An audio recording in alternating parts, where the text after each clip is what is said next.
திருநெல்வேலி அனைத்து மோட்டார் தொழிலாளர்கள் பாதுகாப்பு நல சங்கத்தின் 38வது ஆண்டு விழா வண்ணார்பேட்டை ஸ்ரீ ஐயப்பன் திருமண மண்டபத்தில் வைத்து நடைபெற்றது.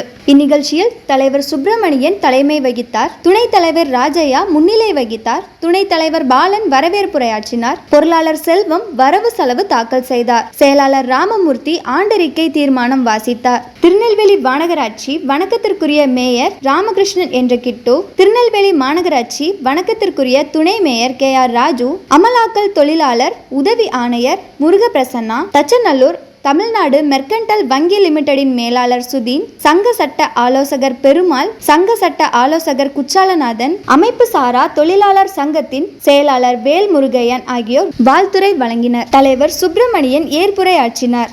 துணை செயலாளர் கல்யாண சுந்தரம் நன்றியுரையாற்றினார். இந்நிகழ்ச்சியில் 6ஆம் வகுப்பு முதல் 12ஆம் வகுப்பு வரை படிக்கும் மாணவ மாணவிகளுக்கு கல்வி ஊக்கத்தொகை வழங்கப்பட்டது.